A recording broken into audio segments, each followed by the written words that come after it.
मुझे बचपन से इरेगुलर पीरियड है।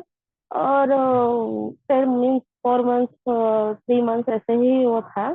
अभी हम्म। मैरिज के बाद जब मैंने कंसीव नहीं कर पा रही थी, तब मैंने डॉक्टर को दिखाने के बाद उन्होंने सब कुछ टेस्ट करने के बाद मुझे ट्यूबल ब्लॉकेज आया।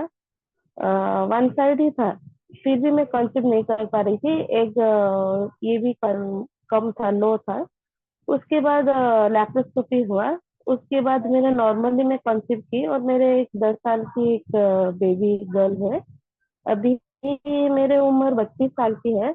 मैं अभी सेकेंड ट्राई करने के लिए 2 साल पहले जब मैं ट्राई की, तब मुझे थायराइड, हाइपर थायराइडिज्म, अभी वो तो नॉर्मल हो गया। अभी मैं ट्रीटमेंट फर्टिलिटी सेंटर में जाकर ट्रीटमेंट भी चालू की, और एक गायनो भी है स्वामी जी। वो गायनो भी मैंने मेडिसिन बहुत भी वो ट्राई भी कर लिया, लेकिन उसमें भी कुछ रिजल्ट नहीं हुआ। आईवाई 2 बार मैंने कर ली, वो भी फेल हो गया। अभी डॉक्टर बोल रहे हैं कि तुम्हारे फिर से वो ट्यूबल ब्लॉकेज है। तो क्या कर सकती हूँ स्वामी जी? अभी मेरा उम्र तो 32 साल की है। क्या मैं हम्म। कंसीव कर पाऊंगी या नहीं? आपको वही दोबारा से आपकी क्या प्रॉब्लम है वो बता देता हूँ, है ना? वो ठीक करेंगे तो हो जाएगा। देखिए, पहली बात तो ट्यूब ब्लॉक होता है तो दोनों तो नहीं होते, या दोनों भी होते हैं तो 100% नहीं होते।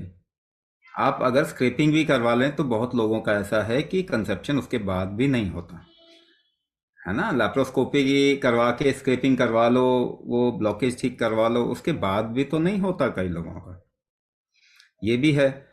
अच्छा, एक ट्यूब में तो हो जाता है। अभी अभी हमारे पार्टिसिपेंट में से एक का कंसेप्शन, उसका एक ही ट्यूब था।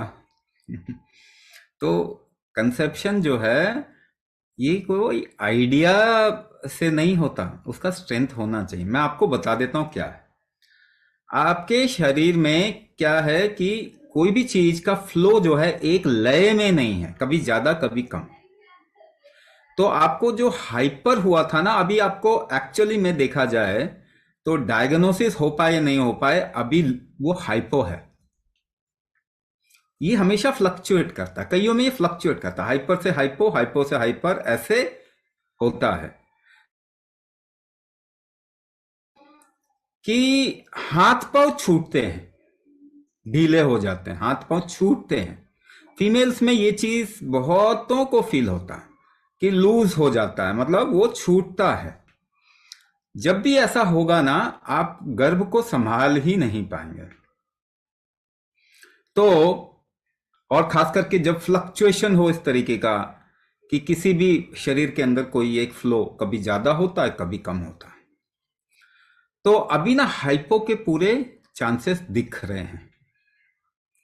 ठीक है, हो सकता है थोड़े समय बाद में ये फिर से हाइपर में चले जाए, क्योंकि फीमेल्स में क्या होता है, अगर वो अपने शरीर पे काम नहीं करेंगे तो डिलीवरी के बाद में तो बहुत लोग जो है वो अलग अलग तरीके का डिजीज ले लेते हैं, शरीर में बीमारी आ जाती है।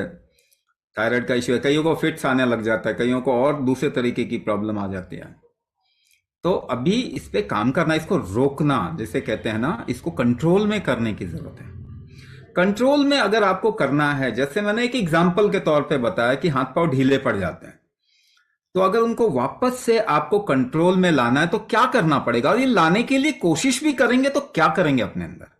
सपोज कीजिए दो तरफ से आपको कोई खींच रहा है और आप अपने तरफ में दोनों को खींचना चाहते हैं, तो क्या यूज करेंगे कि वो स्ट्रेंथ ला पाएंगे, वो शक्ति ला पाएंगे खींचने की? आप सांस रोक के खींचेंगे। तो सांस रोकने की क्षमता, यानी किसी भी चीज को कंट्रोल करने की क्षमता है। अगर आपके शरीर में कोई चीज अनकंट्रोल्ड है तो कुंभक प्रैक्टिस करने से वो कंट्रोल में आता है। जैसे हार्मोन का फ्लो अगर अनकंट्रोल है तो वो कंट्रोल में आएगा। और इसके और भी डीपर पर्सपेक्टिव हैं, मगर मेटाबॉलिक वीकनेस भी इसके साथ में जोड़ता है। किसी भी थायराइड का इशू जो है वो, आप मानिए कि प्रोटीन बनने का प्रोसेस जो आपके शरीर में है वो गड़बड़ होता है। थायराइड का मतलब क्या होता है, आपके शरीर में प्रोटीन बनने का प्रोसेस गड़बड़ होता है। और ये फीमेल्स को, ज्यादातर फीमेल्स को थायराइड होता है क्योंकि उनका प्रोटीन का इकोसिस्टम जो है, क्योंकि उनको तो शरीर में एक बेबी को बनाना है, तो प्रोटीन बनाना उनका स्ट्रांग होना चाहिए। वो सिस्टम वीक अगर हो जाए तो कैसे बेबी बनेगा, ये बताओ। और वो थायराइड मैक्सिमम फीमेल्स को होता है, मेल्स को भी होता है मगर कम होता है। तो ये सही करने के लिए आपको अपने शरीर के अंदर ही जो कमजोरी है, जो इसको कंट्रोल नहीं कर पा रही है, उसको बढ़ाना है ताकि ये कंट्रोल में आ जाए।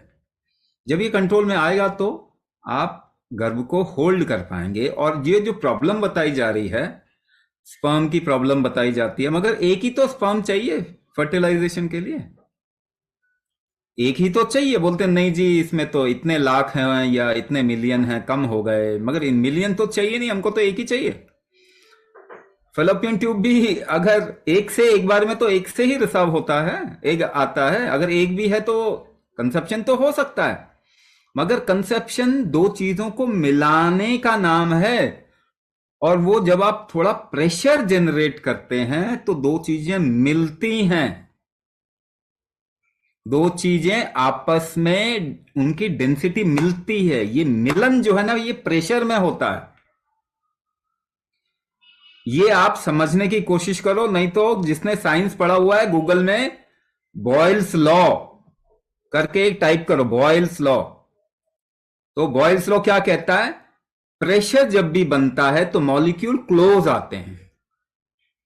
वो लॉ क्या है? प्रेशर बनता है तो मॉलिक्यूल क्लोज आते हैं, यानी कि दो आपके एग और स्पर्म को क्लोज आना है ना, मेटिंग करनी है, फर्टिलाइज होना है, वो प्रेशर इकोसिस्टम में होता है। अगर शरीर में ढीलापना है तो ये फर्टिलिटी कमजोर है, ऐसा मान के चलो।